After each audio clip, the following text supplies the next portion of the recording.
नमस्ते, सुप्रभात। आज 8 नवंबर का भाग्योदय फाउंडेशन की युग ऋषि विचार श्रृंखला के 1774वें 1774 चरण में आपका स्वागत है। युग की मांग प्रतिभा परिष्कार आज की पुस्तक पृष्ठ 14 से विषय उद्धृत करता हूँ। ऊंचा लक्ष्य युग सृजन का। गुरुवर्य आचार्य श्री राम शर्मा जी ने अपनी इस किताब में कहा था, हनुमान, अर्जुन आदि ने ऐसी ही अग्नि परीक्षाओं से गुजरते हुए असाधारण गौरव पाया था। इनसे बचकर किसी पर भी महानता आकाश से नहीं बरसी। पराक्रम से जी चुराने वाले ही कृपणों प्रमादियों की तरह मात्र हाथ ही मलते रह जाते हैं। इन दिनों जन्म जन्मांतरों से संचित सुसंस्कारों वाली प्रतिभाएं खोज निकाली गई हैं।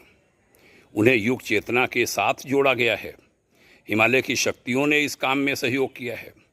इन्हें नवसृजन साहित्य के माध्यम से पुष्प वाटिका में मधुमक्खियों की तरह दिव्य सुगंध ने आमंत्रित किया है और उसी परिकर में छत्ता बनाकर रहने के लिए सहमत किया है। प्रज्ञा परिकर को इसी रूप में देखा, समझा और आंका जा सकता है।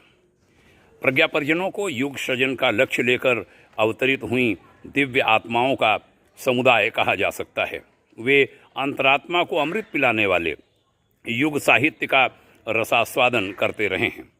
मिशन की पत्रिकाएं नियमित रूप से पढ़ते रहे हैं।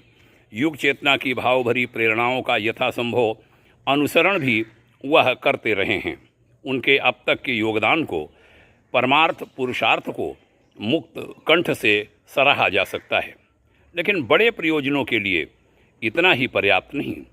समय की बढ़ती मांग को देखते हुए बड़े कदम भी उठाने पड़ेंगे। बच्चों को छोटा सा पुरुषार्थ भी अभिभावकों द्वारा भली भांति सराहा जाता है, लेकिन जब वे युवा हो जाते हैं तो बचपन की पुनरावृत्तियां करने भर से कौन यशस्वी बनता है। बड़े होकर बड़े काम करने पड़ते हैं। बहनों भाइयों, बड़ी सुंदर यह बात शिष्यों, अनुयायियों, कार्यकर्ताओं के लिए लिखी है गुरुदेव ने। बहुत मार्मिक शब्द हैं यह, बार बार सुनकर गहरे उतरने और उतारने वाले शब्द हैं यह। आइए इन शब्दों का लाभ उठाएं। आपके उज्जवल भविष्य की शुभकामना।